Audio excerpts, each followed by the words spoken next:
My name's Vix. Welcome if you are new, or welcome back to Goddess of Gore, my bookish channel where I like to talk about horror, thriller, fantasy and sci-fi books.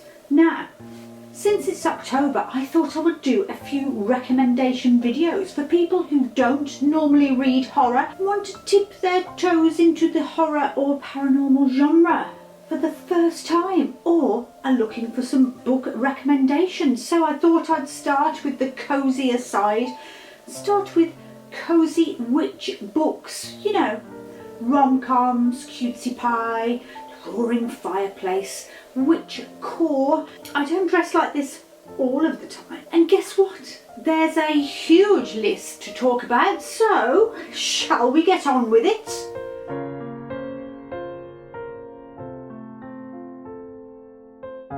I will say that these books are not scary in any way and could possibly be suitable for YA and up ages, and I've even included a couple of middle grades, just for funsies. Just the other day I read Cackle by Rachel Harrison, so I think I will start with this one. This is about Annie. She's recently dumped and can't afford to live in New York by herself anymore.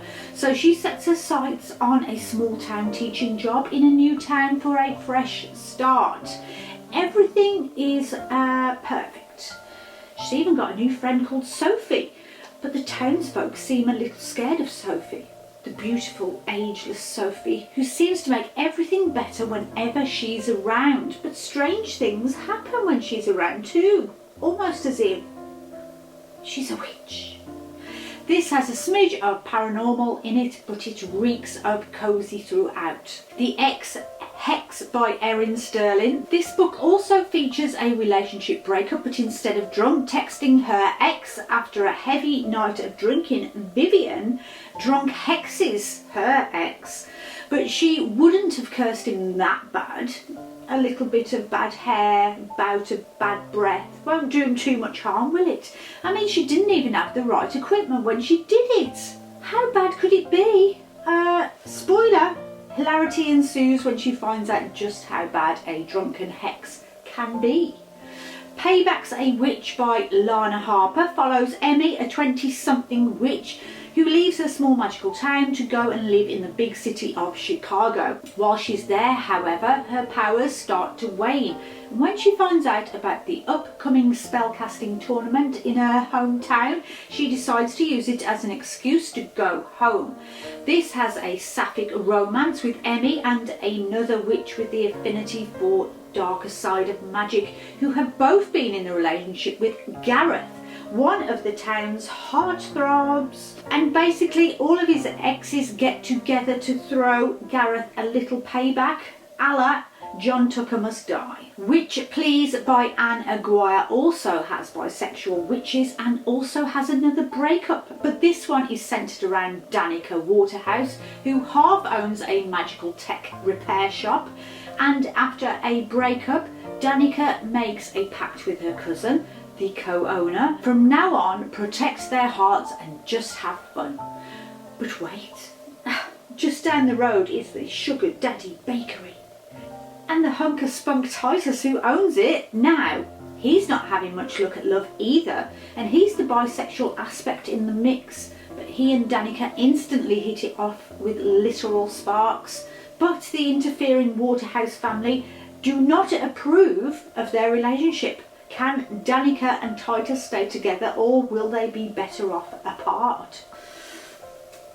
Betwixt by Darinda Jones, recently divorced ex-restaurateur Defiance Dane, now that's a witch name if ever I heard one, finds out one day that someone has left her a house in their will, so she has to drive to Salem, witch capital of America, from Phoenix to have a word with the old woman's lawyer to find out why she's inherited a house from a complete stranger. The lawyer practically begs Defiance to take the house and ask no more questions, seemingly afraid of the old house. So Defiance decides to give it 3 days, and after that she will sell, because she's got an annoying neighbour and there's an aloof cat knocking around. Aren't they all, darling? But the dishy handyman is an added bonus. But in those 3 days. Everyone knocks on her door day and night. They seem to think that she can help them find lost items, almost as if she was a witch. But after some uncanny encounters, she begins to think, could she be? I of course have to tell you about the amazing and my beloved Tiffany Aching series by Terry Pratchett.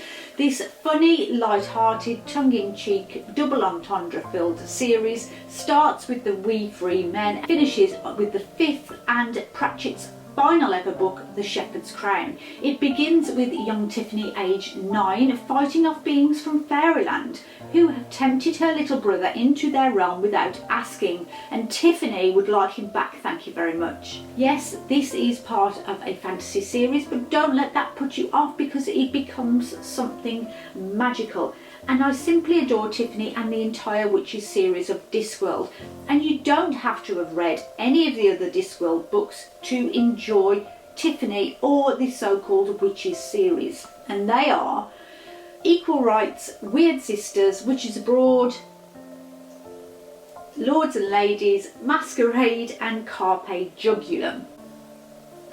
Strange Magic by Sid Moore is another book where someone gets an inheritance. This time it's the Essex Witch Museum, and Rosie is given it by her grandfather, but she doesn't believe in witches or ghosts and what not, so she considers selling up and cashing out, and just as she is making up her mind to do so, she is dragged into a mystery to find out some old bones of a witch by a professor, along with the curator of the museum, Sam, who Rosie can't decide if she hates or finds extremely attractive. Seems as if she'll be sticking around until the mystery of the bones is solved. Next is a classic, Practical Magic by Alice Hoffman.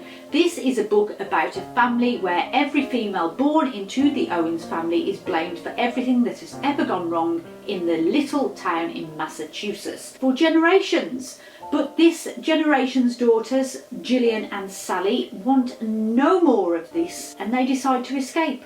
One by marriage and the other by running away. But when one of them escapes an abusive relationship, they have to come back together to reform their bonds, and the sisterly love powers over everything. Feel good, family values all round. Now, there is some debate over whether the film or the book is better, and I think that, but I will say no more. That is all I'm going to say about that. The Nature of Witches by Rachel Griffin is an urban fantasy and tells the story of Clara, a witch, but these witches control the climate with their elemental magic, and the season they control is predetermined by their birth month. But Clara is an ever witch, so she isn't seasonal, she's an all year round witch. Clara loses everyone she has ever loved, and being the chosen one is a lonely life. She just can't let anyone else into her heart in case she loses them too. So will she have to choose between love and her magical power? But will her duty to the climate be too strong? Can she leave the world in chaos? Hex Hall by Rachel Hawkins is a paranormal mystery about a young witch named Sophie again, who's not getting off to a good start when she performs a prom night spell that goes very wrong. Her human mother cannot help, so she asks a strange warlock dad to come and sort out his daughter. He sends her to Hex Hall, a reform school for difficult teens of the magical variety. Sophie doesn't mix well here either, and by the end of the first day she has 3 arch nemesis. But the mystery part of the book is when Sophie's only friend is the #1 suspect in a series of student attacks. Next is a cosy comedy which vibes with the Babysitters Coven by Kate Williams. 17-year-old Esme is a fantastic babysitter, and she bloody well knows it. She even formed a babysitters club, but recently Esme has been noticing that when her emotions get high, strange things start to happen, and watching over the innocent children is getting more and more dangerous. Why is the new girl Cassandra so intent on joining the Babysitters Club? This book is completely filled with witchy tropes, so if you like that kind of thing, you will love this book, but if you don't, it will grate. Next is The League of Gentlewomen Witches by India Holton, and it's the second book of the Dangerous Damsels trilogy. The first book deals with the League of Lady Thieves, and the third is Pirates. But this one is about the witches. But these witches are very gentle witches, like your Mary Poppins almost. They like to tidy up with their magic and whatnot, and this book is cosy to the max. An amulet belonging to the League of Witches turns up inside a bottle on the shore, and before it falls into the wrong hands, the witches must join allegiance with the pirates and steal it together. I hear the whole trilogy is super warm and fuzzy, and you know what? I'm very interested in those pirates. I loves me a pirate. Or Mooncakes by Suzanne Walker and illustrated by Wendy Sue is a firm favourite in the Cozy Witch graphic novel. Set in a New England bookshop, this tells the tale of Nova, who works at a grandparents' bookstore and runs a supernatural investigation on the side. And it is while following the tip-off of a wolf that she ends up in the woods watching her old crush Tam, a werewolf, going nose to nose with a demon in the woods. Nova is beholden to protect Tam from the evil forces who want the werewolf's powers, and so rekindles old feelings. Witches of Keating Hollow series by Deanna Chase starts with Soul of the Witch, and this fits the Cozy Witch with a capital K.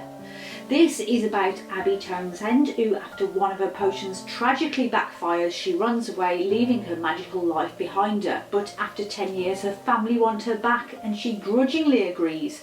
But as she gets closer to town, she is already plotting her escape. But a particular cutesy 8-year-old drags Abby back into her magical life, and she soon begins to relearn what it means to be a witch in a magical small town. Add a bit of romance and a pinch of mystery, and we have the whole series to look forward to. The Very Secret Society of Irregular Witches by Sangu Mandana. This is the latest release on the list and literally the last book I have read. This is cozy. The main character in this book is called Mika Moon, for God's sake. And this is about Mika, poor distrustful Mika, who moves house and job with the passing seasons, never stays in one place, never getting settled down, never making friends, until the day she follows a message asking for her help with 3 young girls on her YouTube Witchcore channel. Then she meets 3 very adorable children with no training in how to use their witch powers, and 4 equally adorable guardians, one of whom happens to be incredibly handsome. The Mermaid, the Witch and the Sea by Maggie Tokuda Hall, and this is a sprinkle of mermaid magic on the high seas. Flora takes on a new name and identity of Florian in order to work on the pirate ship The Dove, carrying passengers who then unknowingly become slaves to sell. Flora falls for Evelyn, a woman aboard on her way to an arranged marriage. Together they form an adventurous plan to escape together.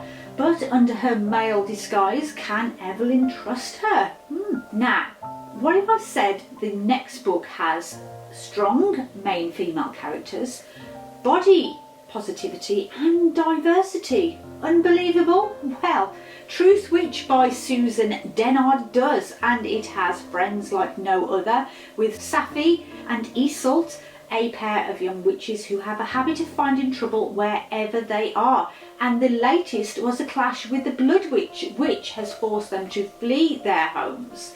In this adventure story, the pair will have to face emperors and soldiers who will stop at nothing to get hold of Safi and her Truth Witch power. Next, These Witches Don't Burn by Isabel Sterling is about another elemental witch. Remember them from The Nature of Witches earlier? And the rival Blood Witch, yeah, one of them again.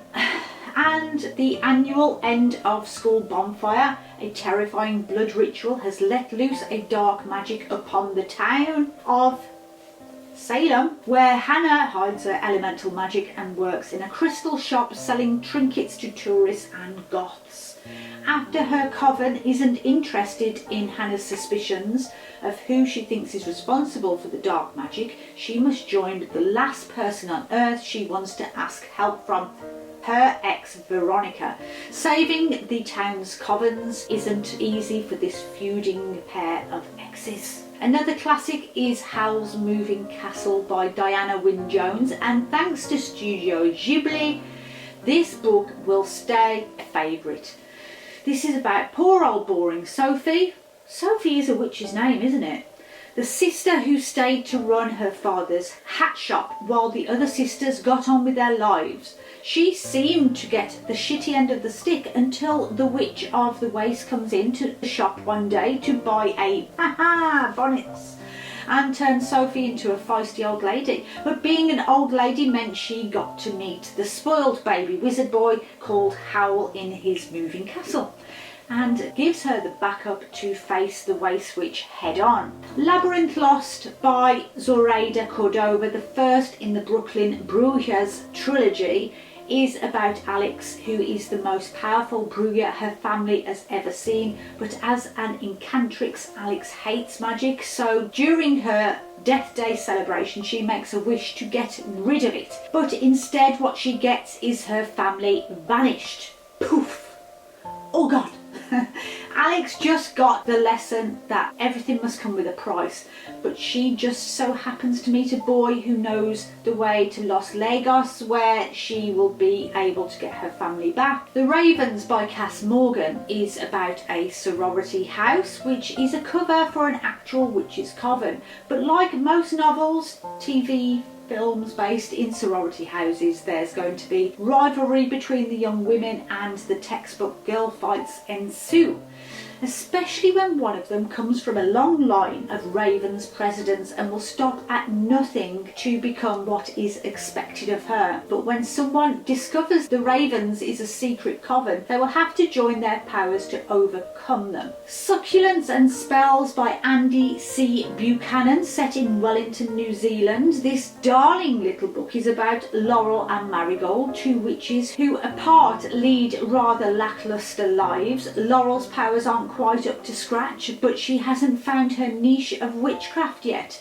and Marigold, who is the last in a long line of witches, holds no powers at all. But when they meet, they uncover a mystery from the past that might hold the clues to Marigold's witch's power. Love, Sugar, Magic middle grade series by Anna Mariano, not the Red Hot Chili Peppers, starting with a dash of trouble, set during the Dia de los Muertos festival, where Leonardo's family bakery conjures delicious cakes and cookies for the occasion. She hopes this will be the year they ask her for help making the sweet treats. She's yet again told she is too young, maybe next year, but when she sneaks out of school to go to the bakery, she discovers all of the female relatives have been hiding a secret into why they haven't needed her help. They are all Brujahs.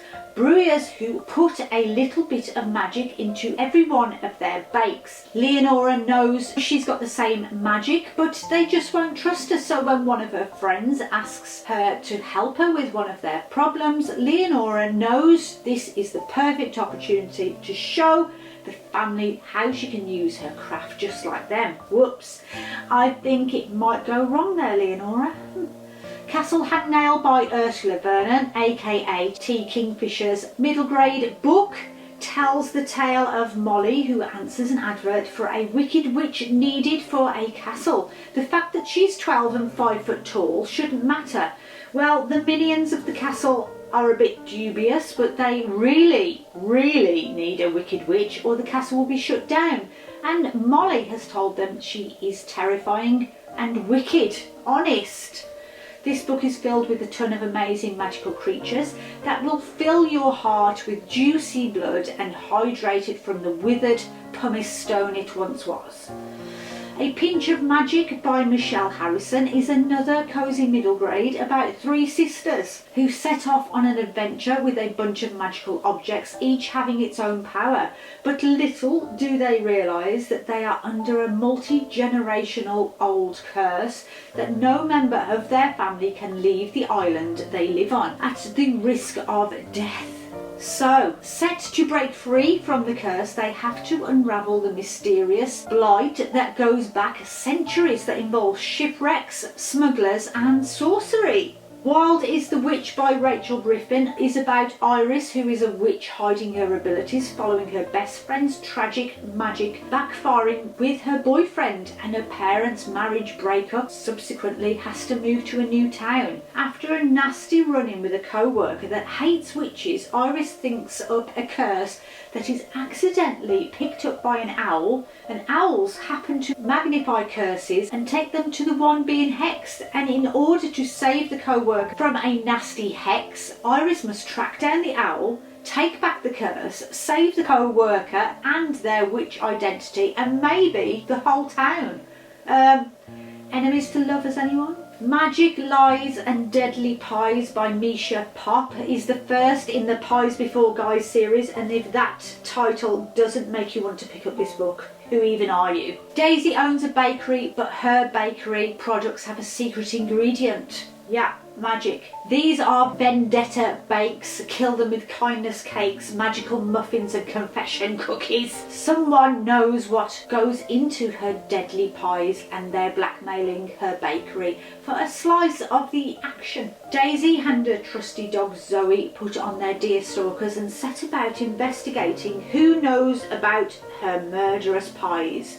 And finally, sticking with the bakery business, Brownies and Broomsticks by Bailey Cates, part magical bakery series. When Katie accepts an offer to work at her aunt and uncle's new bakery, the Honeybee Bakery, she becomes aware of something strange about Aunt Lucy. She's lacing some herbal concoctions into her bakes. No, it's not what you think. Her aunt is a witch and these are her spells.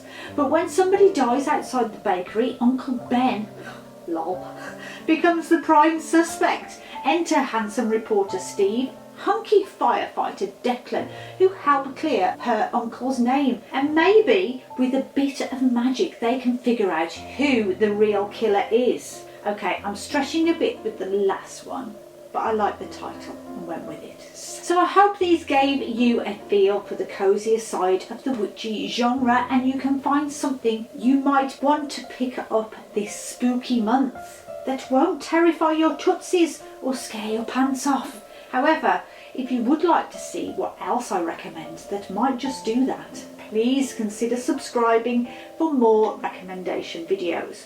And of course, I have to leave you with a wonderful quote from my favourite Cozy Witch series by the wonderful Terry Pratchett, and that is, "A witch ought never be frightened in the darkest forest, because she should be sure in her soul that the most terrifying thing in the forest was her." Until next time, bye bye.